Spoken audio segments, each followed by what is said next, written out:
I'm going to answer the most asked question is, how does the air conditioner work? I'm going to go ahead and put it in four-wheel drive all the way. So Tanya. Hey, welcome back to the channel. I'm Tony, and this is Tony's Tractor Adventure. Tanya's behind the camera, and today we're going to do some riding. Guys, we've had like 20 days of rain, and then we had a little bit of break, and then another massive rain last night where we had some flash flooding. We're going to ride the property and check everything out, and that's going to give us an opportunity to talk about this Bighorn Denali APEX 1000. This is a kind of a review, but I had a lot of questions about it, so I'm going to try to remember the questions. First off, just remember the questions, and then second off, I'm going to answer the most asked question is, how does the air conditioner work? So before this video is over, I'm going to answer that question, but let's go get riding. So as we drive along here checking for stuff, I'm going to give you some specs on this. This is a fully enclosed cab with glass windows, roll up and down windows. So just automotive style roll up down windows. Front glass window, back glass window. It already has the mirror on the back, or on the rear view mirror. I can't talk, words are hard. And then it has door mirrors already. And like we were test riding some side-by-sides up at Land Between the Lakes, and there was a high-end Polaris riding with us, and it had it was probably $10,000–$12,000 more than this unit cost. Didn't even come with mirrors. All right, let's talk about the cab just a little bit. I think it's really appointed well. It's one of those deals that I don't think about it. So if it's good, you don't think about it. If it's something you don't like, then it kind of nags you. Well, I don't have anything that just kind of nags me, other than this screen is a little slow to react. The gauge cluster works fine, but when you hook your phone up to it, like, and you push like the call button on the Bluetooth Android, there's a lag. Not bad, and it's pretty petty, to be honest with you. It still works fine, but it's just noticeably different than my trucks. Air conditioning, heat, the roof of it's got like a felt.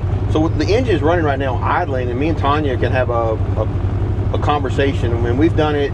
We've run 40 miles an hour down the blacktop road, and we can have a conversation. When you get over, like, this thing will do like 70 miles plus an hour. I don't know who would do something like that, but it really will go. You know, obviously when you start getting up to those kinds of speeds, it's going to be a lot louder, but normal speeds like 40 and below, I mean, you can hold a conversation here. It's quiet. Again, like I said, it's got tilt steering. I think that's something to talk about, so you can really get comfortable with how you like it. So I'm a big proponent of seeing my gauges through the steering wheel. It's just kind of my little tick. So I like that, where I can put this right here.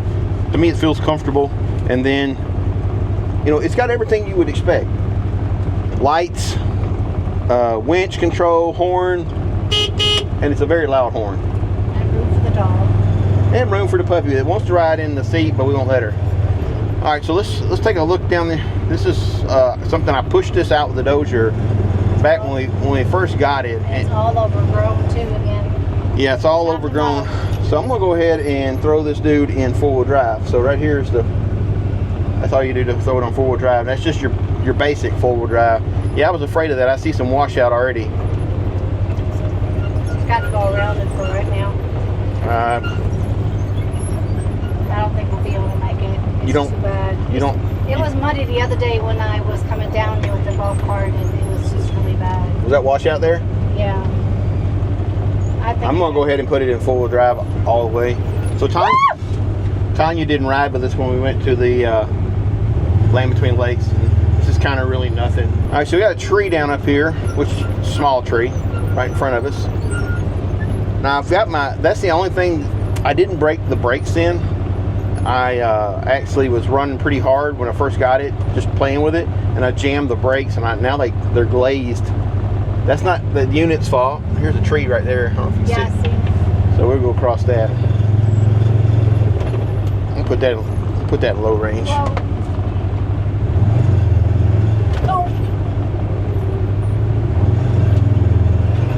Yeah, I would not want to walk around out there right now. It needs to be mowed. Look at all those sticky pokey bushes. What are those, nettles? Yeah.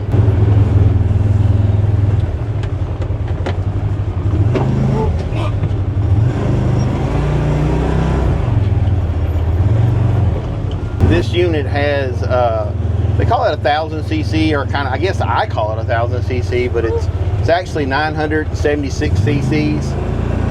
And I was kind of concerned that, you know, with the air conditioner, will it pull it down? Like when we were doing some serious rock climbing the other day, did it, you know, when the air conditioner compressor kicked on, was it going to be a noticeable loss? And I was surprised and pleasantly surprised that no, it's not. It's definitely not going to be a loss of power. Now, this compressor probably pulls 2 to 3 horsepower, maybe 2 to 3 horsepower, and it's got enough horsepower. It's 71 horsepower, so it just really doesn't matter. You just don't notice it. Are you sure don't want to get stuck in the thing? It's all washed out. Yeah.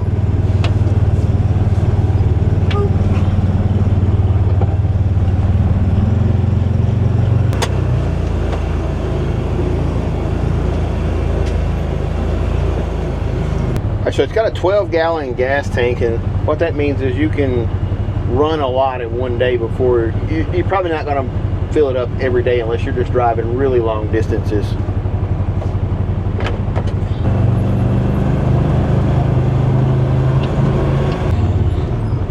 All right, we're going to run up to the gas station and grab some gas.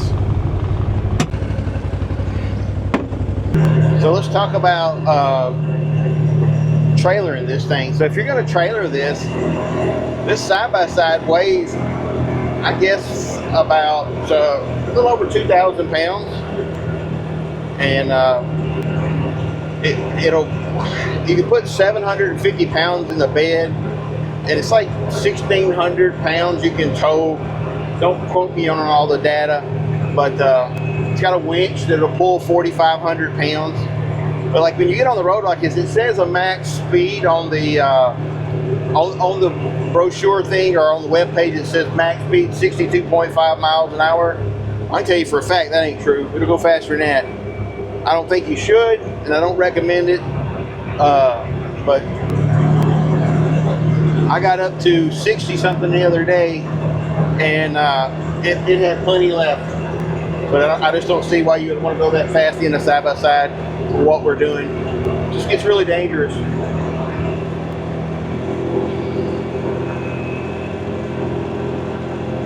It handles, and I mean, it really drives good.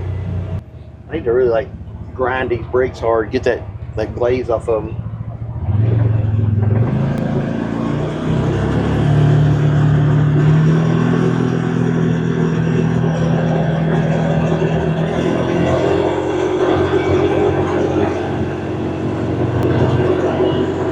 Now, when you start going fast, I mean, it's as good as it is absolutely as good as the Polaris, but you do I feel the warm air coming in places. I mean, we're still very, very comfortable.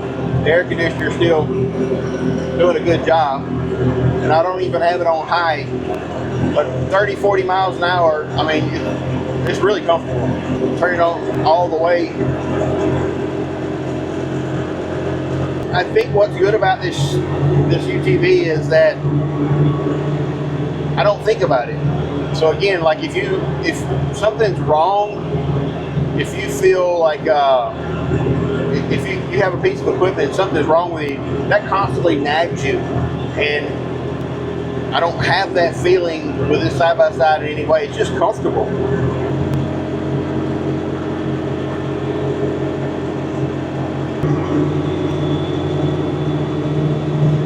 I'm running along right now at 45, and it's louder than like a car, but me and Tanya can still communicate. I'm sure you guys can still hear me on the microphone.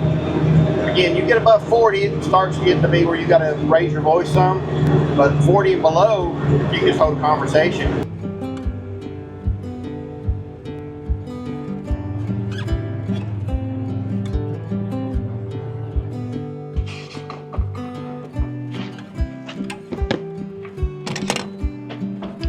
So I've been running just the unleaded gas because our local gas station, that's all it has right here.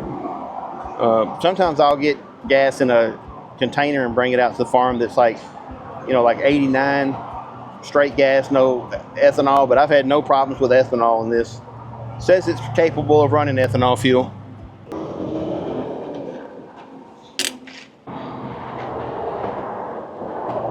So when you need to do like, you know, your basic maintenance on it, check your oil and stuff, it's really easy. Pop this up. There's your dipstick for the engine on the right side, and if you look to the left, there's another dipstick that takes like a wrench head to, that's where you check your oil for your transmission. It's got shiny stuff. So I run mine about 10 miles, and I went in and changed my engine oil, transmission oil, everything. I guess it's not really necessary in any way, but it's what I did. I'm a little bit more OCD about oil changes and stuff. Now I know what oil's in here, and it's a good quality oil.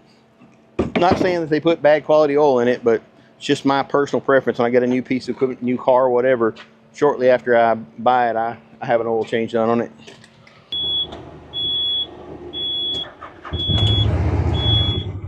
So one thing, when you get in it and you first start it up, you turn the key to the run position, and it takes maybe 3-4 seconds for the computer to spool up.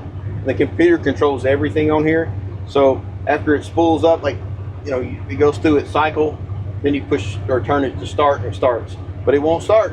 It won't turn it over until the computer goes through its checks. I guess, you know, we all can hate it or don't hate it, but that's just the way of the world now. This thing is fuel injected like a car, so you're not going to have to worry about like the old carburetor problems that most of these things have. So this is 30 miles an hour. I mean, it's really quiet in here, quiet enough that we can hold a conversation.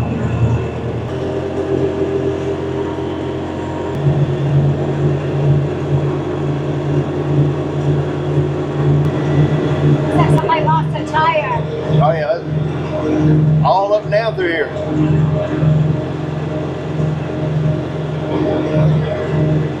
That's a car. Yeah, that's a piece of the car.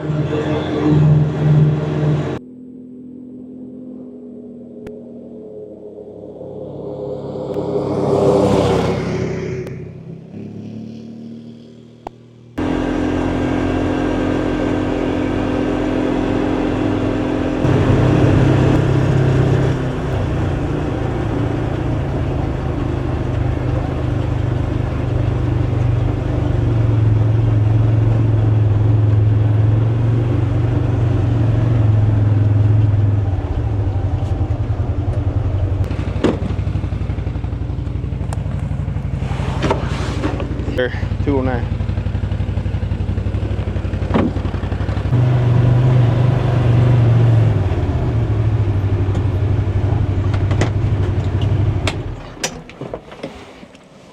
All right, I'm going to answer that question. Does the air conditioner work on this thing? Absolutely. It's as good as any automotive, especially if you're moving slow around. Now the cab is not going to be as tight as, say, for say like a car. When you're going down the highway, the warm air from the outside does get around like the steering column. You can feel a little bit of warm air. It's not very much, but if you turn it on high, you're going to still be way cooler than you would be otherwise. So the air conditioner is using automotive compressor, belt-driven compressors, no like hinky stuff. And it's got a condenser and an evaporator core, just like every other automotive style air conditioner on the market right now. So yes, the question is, does it cool? You daggone right it cools. And this is like the most extreme situations when it's near 100 degrees with a heat index of like 100, and today's heat index is supposed to be 114, I think. We've been in that, and it still works. It just works. It keeps cool. So hope that answered the question. So this has a like automotive style AC and heat. So during the winter, you'll flip that down, turn it over to the red mark, and obviously you get heat. Right now we are as hot as you would think. It's really hot outside. I mean, I just told you it's 100, I think it's 100 and 104 heat index right now. Actual temperature 93, 94. And we only have it on 1 right now, so it's working pretty good so far, but I'll get more into that later. And it has a considerably strong fan on 3. I mean, there's some serious air pressure coming out. There's some serious airflow. This has a legitimate air conditioner that probably in the hottest parts of the summer, in the direct sunlight, you're gonna be okay. You'll be very comfortable. During our ride, I actually had to turn the air conditioner off or turn it down to a lower position because I was actually getting chilled.